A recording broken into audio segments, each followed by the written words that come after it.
Hello there.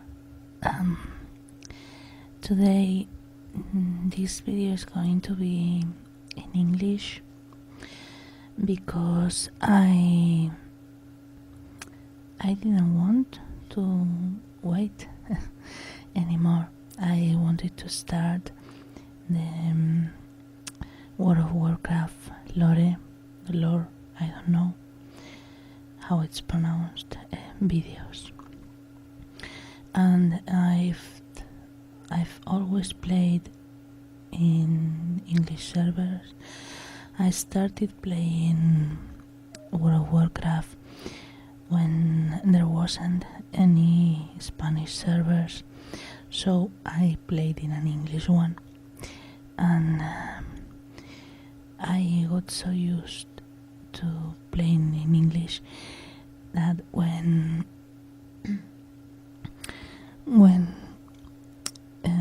Spanish servers opened, I didn't understand a thing. I didn't know what cities or what zones people were talking about, so I had to keep playing in an English server, although all my real life friends were in Spanish ones. It was a pity, but I prefer English people in general are much nicer when playing online, and also the thing about not knowing where to go or what people are talking about. So I'm really excited about making this series. I'm afraid the first video is going to be with images, with no video, but I wanted to record my WoW main character playing, but my computer runs really slow and I don't think it's going to be a nice video. I prefer doing it with images because anyway people come to ASMR videos to listen, so this is my first video without video. I hope you enjoy it. I was thinking about where to start talking about Azeroth and the Warcraft universe, and I've decided to start from the beginning. And the beginning is, at least in my opinion, talking about the Great Dark Beyond and the Twisted Nether.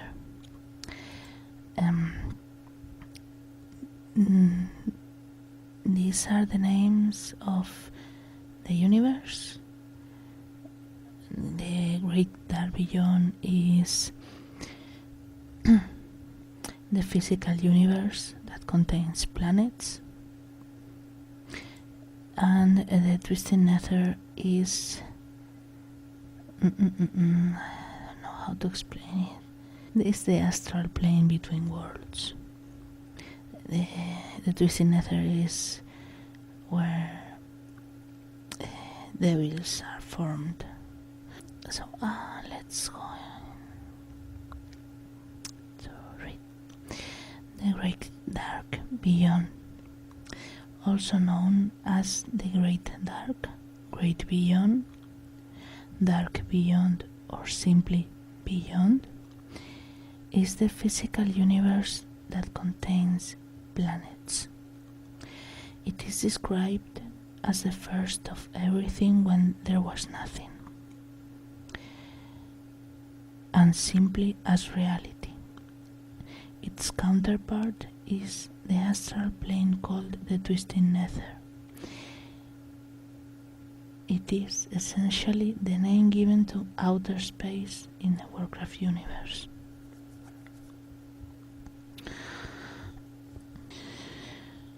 Before life began, and before even the universe existed, there was only the light. The light existed as a boundless sea of living energy, swelling across all of existence, unfettered by time and space. Yet, as the ever-shifting sea expanded, pockets of cold nothingness appeared. From these spaces, the void coalesced.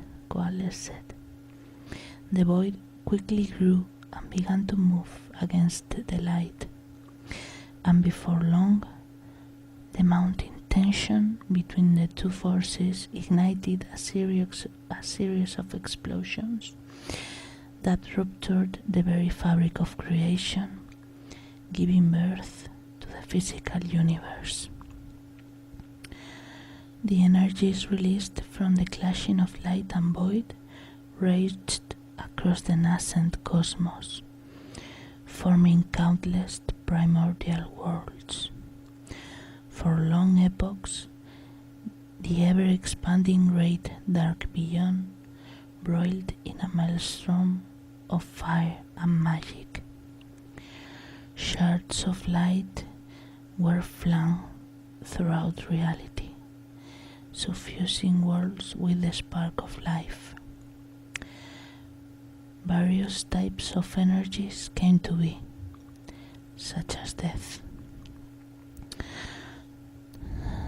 The most unstable energies coalesced into the astral dimension known as the twisting Nether. Light and void collided and bled together at the edges of this realm, throwing it into turmoil. Although the twisting Nether existed outside the borders of the physical universe, its volatile energies would occasionally tear through the veil of the great dark, flooding into reality and warping creation.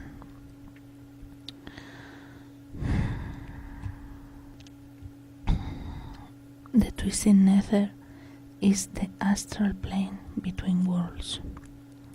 It is a chaotic and magical environment that overlaps with the great dark beyond, yet is normally imperceptible to mortals. This is the universe, and we're gonna talk about the Titans. The Titans are a race of colossal planet-sized cosmic beings composed of arcane magic and the primordial matter from which the universe was born. They roamed across the cosmos like walking worlds, imbued with the raw power of creation itself. The Titans used this incredible force to find and awaken others of their kind. Hailing from the far reaches of the cosmos, they shaped and brought order to countless worlds across the great dark beyond. They were described as perfect and majestic beings who are akin to gods. The Titans do not transcend all realities.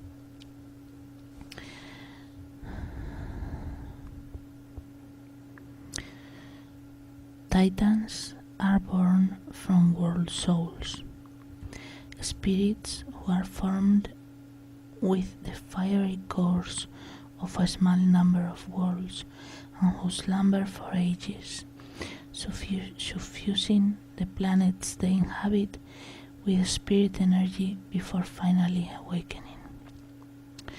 Described as living worlds, their bodies are covered in mountain peaks and rivers, their forms wrapped in cloaks of stardust, and their eyes shining like brilliant stars.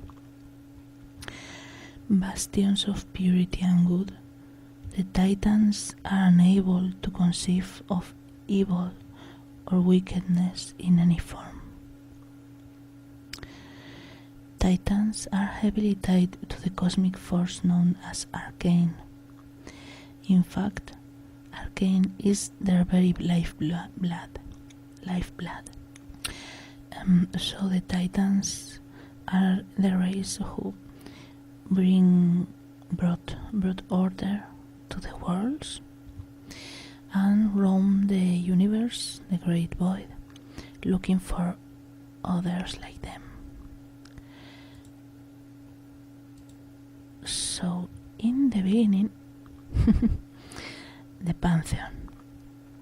The Pantheon were a group of Titans who shaped and ordered worlds while watching over the universe and searching for others of their kind. They created the Titan Forged, various races of Azeroth, and empowered the dragon aspects through the Titanic Keepers. Birth of the Pantheon. Though no one knows when or why the first Titan awoke, legends say that his name was Aman'Thul. He was alone, but he knew that others like himself must exist, and so he set out to explore the myriad worlds of the Great Dark in search of other Titans. In time, he found and nurtured other world souls, rousing them from their slumber and thus causing them to join his noble cause. Eventually, Aman'Thul and his younger siblings formed the Pantheon. They came to realize that order was crucial to finding others of their kind, and developed certain techniques to determine whether or not the worlds they encountered contained nascent world souls. Over the ages, the Titans discovered fewer and fewer world souls during their travels, but they were not disheartened, because they knew that they had still only explored but a small corner of the immeasurably vast universe. Soon the Pantheon learned of the demons, chaotic and destructive beings who occasionally clawed their way into the physical universe from the twisting Nether to terrorize any mortal civilizations they came across. Fearing that these beings would disturb the Pantheon's quest, the Titans dispatched their greatest warrior, Sargeras, to cleanse the universe of all demonic influence. Later, this noble champion of the Pantheon was joined by the young and inexperienced Agramar. Sargeras and Agramar eventually decided to split up in order to combat their foe more effectively, and it was during this time that Sargeras discovered the plans of the malicious beings known as the Void Lords.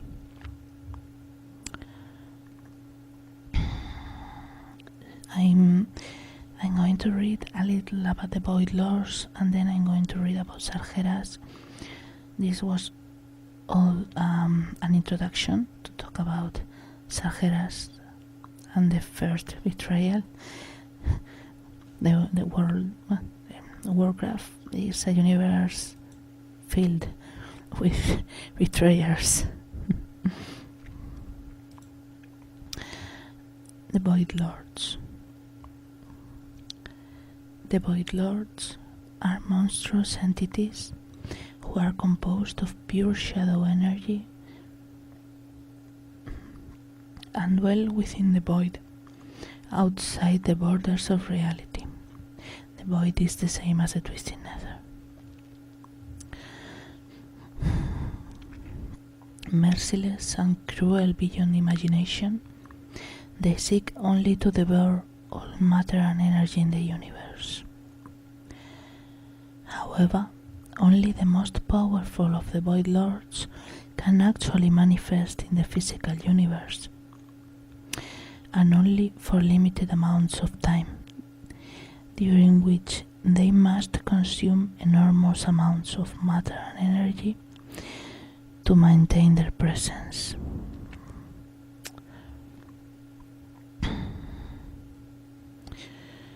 From the moment the physical universe was born, the Void Lords had been watching the Titans of the Pantheon. Envious of the Titans' power, the Void Lords attempted to corrupt one of them, but the Titans remained impervious to their attempts. Instead, the Void Lords pulled their power and hurled dark, parasitic horrors, later known as the Old Gods, out into the universe to find and exert their influence over a Titan in its most vulnerable state, before it had awakened. The Void Lords did not know which planets contained Titan world souls, and so simply hoped that at least some of their creations would smash into a planet that contained a nascent Titan.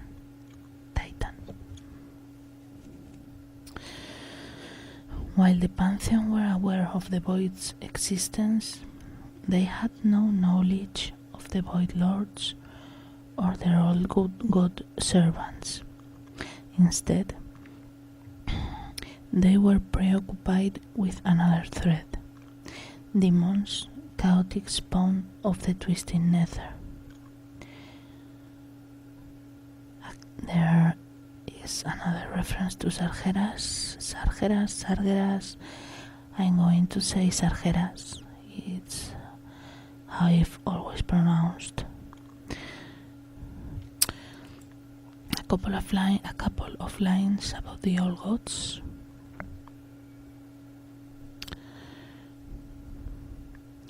The old gods are parasitic, eldritch horrors who are physical manifestations of the Void, created by the Void Lords in order to find and corrupt slumbering Titan world souls.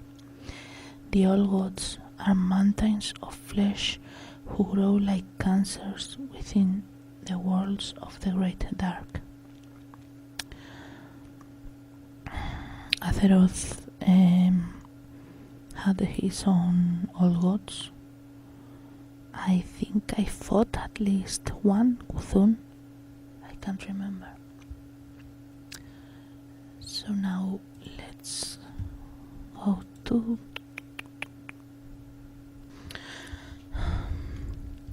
Sargeras, champion of the Pantheon. Like all Titans, Sargeras was born from a world soul, maturing within a planet in the great dark beyond. He was the mightiest warrior of the Titan Pantheon, and originally possessed the title the Defender, and was the noblest of all.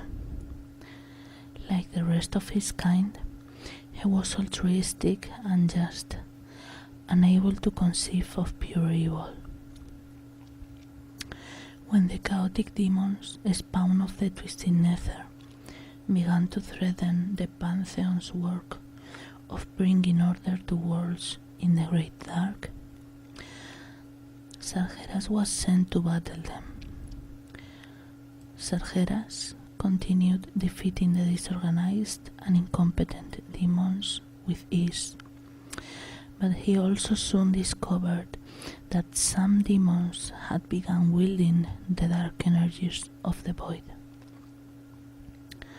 The Defender also suspected the existence of malevolent beings far more powerful than mere demons, who sought to influence the physical universe hidden behind the veil of the void. The presence of these beings troubled Sargeras, but he nonetheless continued his work. To his dismay, Sargeras soon discovered that the demons he had defeated simply returned into the twisted Nether to be reborn in new bodies and continue to torment the worlds of the Great Dark. The Pantheon grew concerned about this development and the increase of demonic activity, and so sent the inexperienced Titan Agramar to aid Sargeras in battle. Agramar proved a quick study and soon earned Sargeras' admiration and became the warrior's trusted lieutenant. The two fought shoulder to shoulder against the endless demons of the Nether.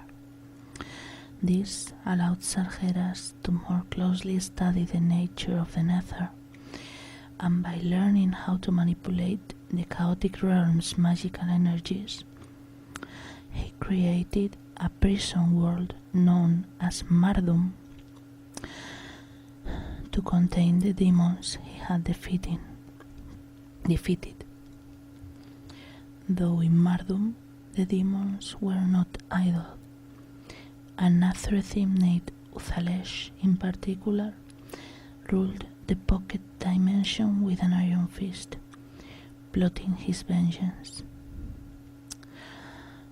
Demonic invasions became increasingly rare, and together the two titans soon brought peace to the cosmos.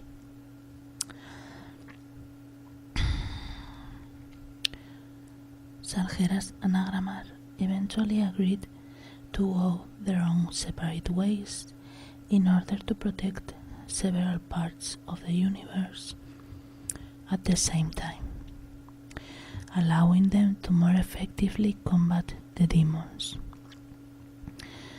It was during this time that Sargeras learned about the Void Lords and discovered their plans. Coming across a world that had been completely infected by monstrous aberrations known as All Gods, the Titan ruthlessly interrogated a conclave of Nathrethim demons who dwelled on the Black World. From them, Sargeras learned that the Void Lords had sent the All Gods out into the cosmos to infect any worlds that housed Titan world souls, and if they succeeded, the world soul would be twisted into an unspeakably dark creature that not even the Pantheon could stand against. A dark Titan. Enraged at this discovery, Sargeras cleaved the planet in two, instantly killing the nascent Titan it housed. He then immediately returned to the rest of the Pantheon to tell of his discovery, but they chastised him from his rash action, insisting that they might have been able to purge the world soul of its corruption without killing it. Sargeras tried to convince the other Titans that what he had done was right, and that the universe needed to be purged of life, which, in his mind, could have been already corrupted by the Void Lords. In order to prevent the risk of a world soul becoming corrupted and opening the way for the Void Lords. In his mind, even a lifeless universe was better that the one dominated by the void, for he argued that if life had once taken root in the great dark on its own, perhaps it would do so again. Eventually realizing that the others would never see things the way he did, Sargeras stormed off and never returned.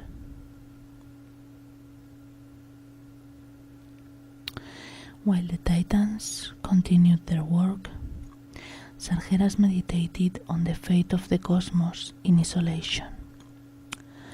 Fear, doubt, and despair overwhelmed him, and he eventually came to the conclusion that the only way to spare the fundamentally flawed universe from the Void Lords was to purge it all of life. Thus began the Burning Crusade.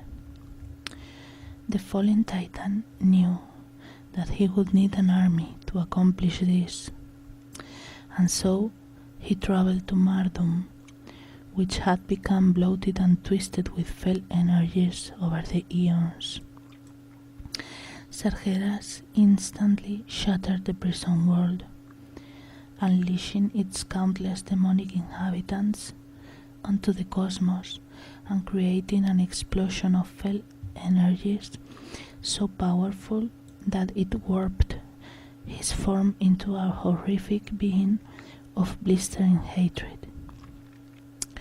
In the process of destroying the prison world, the fallen Titan had also ripped open a wound in the boundaries between the Nether and the Great Dark, creating a great burning maw of emerald fire that would remain an eternal reminder of the Titan's betrayal for all time. Sargeras then imbued the ravenous demon hordes before him with his power, granting them increased size or intelligence before offering them a simple choice: join his cause or be destroyed.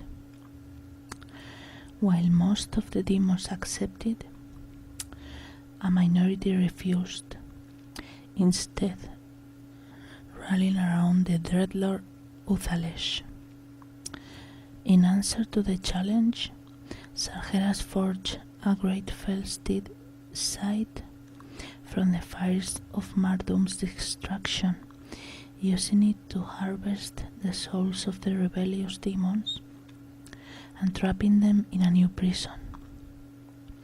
Uthalesh, strongest in will, was the last to be devoured.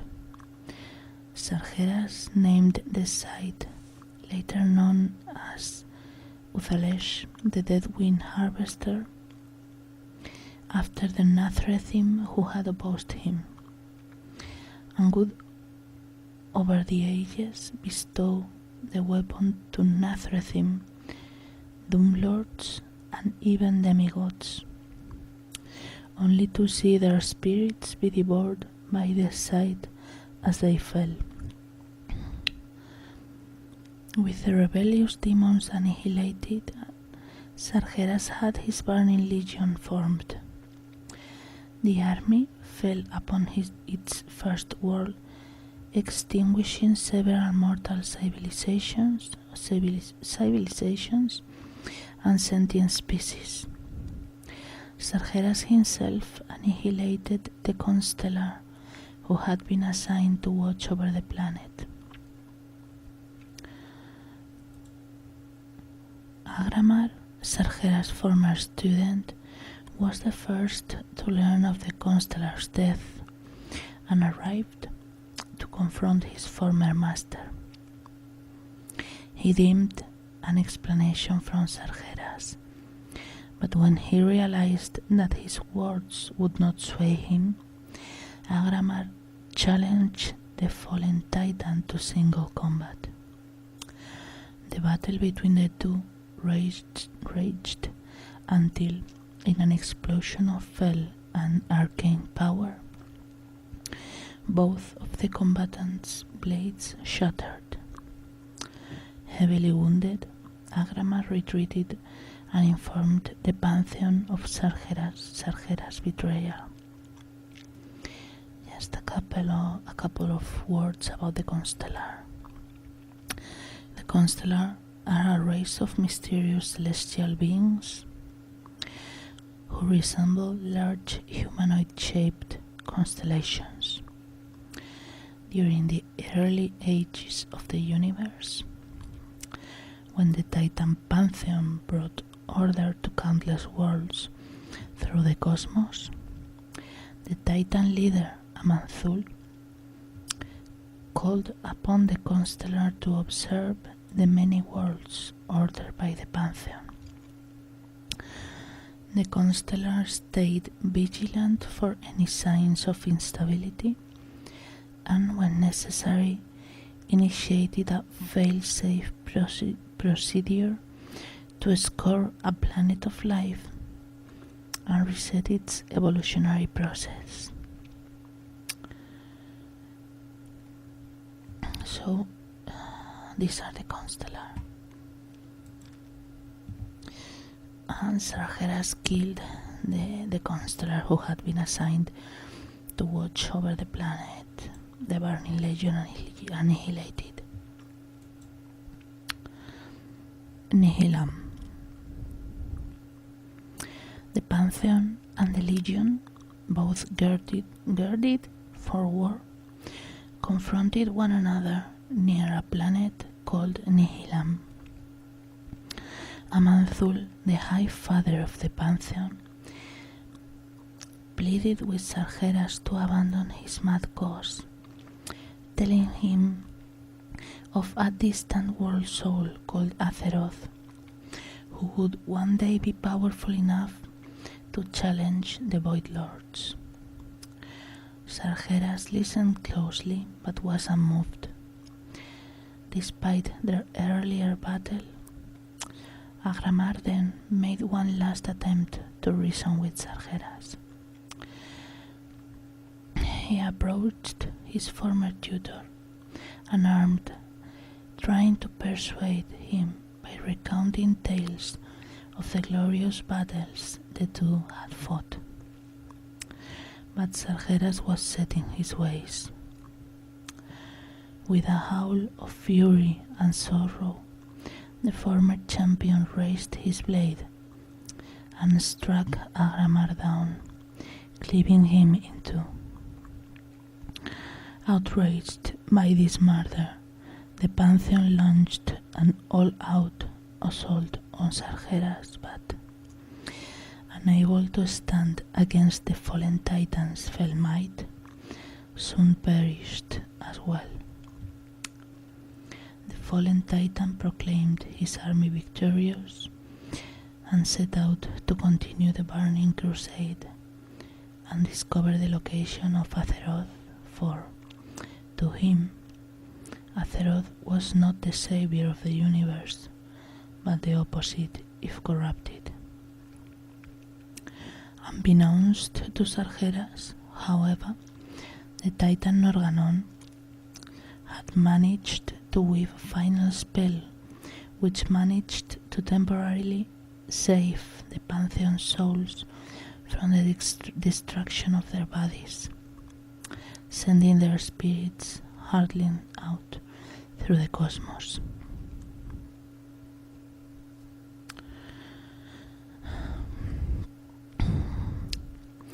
Though Sargeras had succeeded in destroying the Pantheon, much of the Legion had been needlessly killed in the Battle of Nihilam.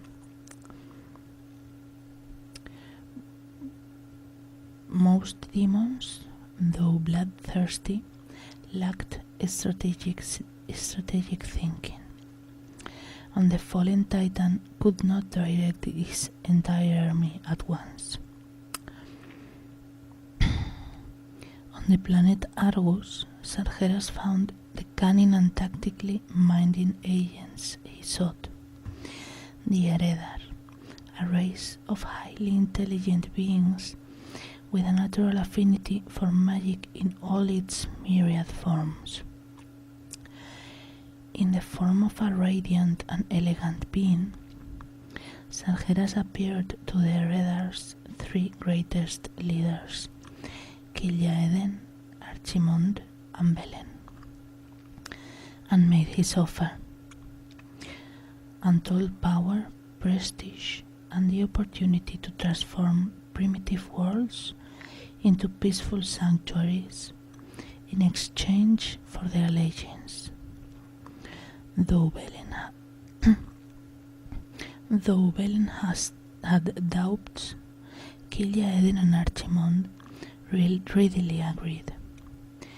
Guided by a vision from the Naru and the Atamal crystal, Belen and his followers fled, becoming the Draenei. The remainder of the Eredar people were transformed into hideous demons. Sargeras felt whisperings surging through the minds of Argus, every inhabitant, and drowning out their ability to reason. Sargeras tasked Kil'jaeden the Deceiver to seek out the darkest races in the universe and recruit them into the Legion's ranks. Meanwhile, Archimond the Defiler would lead Sargeras' vast armies into battle against any who might resist the Titan's will.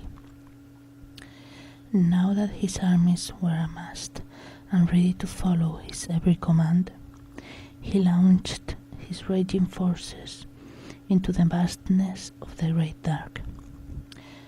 To this date, it is still unclear how many worlds his burning legion has consumed and burned on their unholy burning crusade across the universe. Well, I think this is enough for today. I'll talk about the Eredar, the Naru, and the Atamal crystal in the next video, because that is something I haven't explained. I hope you find this video interesting. It's really interesting for me. I love the Warcraft lore. It's so rich and so real, and it's full of betrayers. And I hope you find this relaxing, and as always, kiss and good night.